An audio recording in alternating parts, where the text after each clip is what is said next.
जब जंग की जांग को चीर करके गंगा मैया को निकाल करके देख छोड़ दिया, जाओ आगे आगे भागीरथ, पीछे पीछे गंगा जी। कहाँ चली है? कैलाश पर्वत से हो करके और तुम्हारे देहरादून होते हुए, हरिद्वार होते हुए, मेरठ से पूरा पूरा सिंभावली गढ़ मुक्तेश्वर होते हुए, कन्नौज होते हुए, और फिर तुम्हारे बिठौर, इलाहाबाद, बनारस, बिहार, फिर कहाँ को गई है? बंगाल की खाड़ी में गिर गए हैं गंगा मैया। ये जितनी नदियां हैं अपने पृथ्वी पे, ये सब गंगा जी से जुड़ी हुई है। क्यों? सरयू ले तो आगे बिहार के आगे सरयू गंगा में जुड़ी हुई, शारदा और सरयू यही चहलारी घाट में दोनों एक में जुड़ी हुई है। गोमती वो भी जुड़ी है।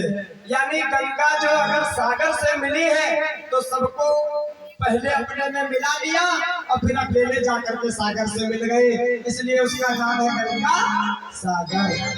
यमुना सागर नहीं, गोमती सागर नहीं, सरयू सागर नहीं, गंगा सागर क्यों? तो सागर से मिलने से पहले गंगा जी ने सभी नदियों को अपने में जोड़ लिया और अकेले जाकर के सागर से मिल गई, इसीलिए उनका नाम पड़ गया गंगा और सागर। यानी गंगा सागर में मिली है। गंगा की लंबाई 2525 किलोमीटर है। कितनी? 2525 किलोमीटर गंगा की लंबाई है। इस प्रकार कैलाश पर्वत से चली है और बंगाल की खाड़ी में समुद्र में मिल गई है जाकर के। प्रेम से लो गंगा मैया की। इस प्रकार जहाँ पे वो 60,000 सहस्त्र कुंवर बेचारे सीताराम हो गए थे, वहीं पे गंगा जी जा करके निकली है, तो वो जितनी राख थी, हड्डियां थी, वो बटोर करके अपने में लिए चली गई। इसलिए उनका तो कल्याण हो ही गया और साथ में हमारा तुम्हारा भी कल्याण हो गया। कहते हैं, ये कथा हम आपको पहले सुनाए थे कि सतयुग में नैमिष बुझाए और त्रेता पुष्करनाथ, द्वापर में कुरुक्षेत्र बुझाए, कल गंगा स्नान। कलयुग में गंगा की स्नान सर्वोपरि मानी जाती है। प्रेम से गंगा मैया की जय हो। ये कथा का प्रसंग, गंगा मैया का प्रसंग यही से विराम ले रहा है। अगली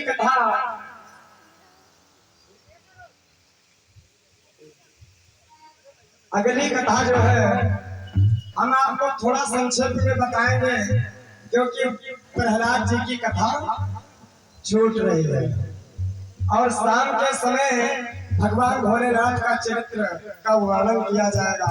सती भवानी से लेकर के मां पार्वती तक भोले बाबा की रात में शादी होना है, पार्वती मैया के साथ में रात्रि का प्रसंग रहेगा शिव महिमा का। तो आइए हम आप लोग जो है भक्त प्रहलाद का प्रसंग थोड़ा सा आप लोगों को सुनाएंगे, क्योंकि हरे अनंत हरि कथा अनंत, कथा का कोई अंत नहीं होता है। एक चौपाई सुनाओ, उसमें पूछो सातों दिन उस चौपाई पे कथा होगी। तो इसलिए कथा का जो है कोई अंत नहीं होता है। और फिर श्रीमद् भागवत में तो संक्षेप में वर्णन किया गया है। तो इस प्रकार हम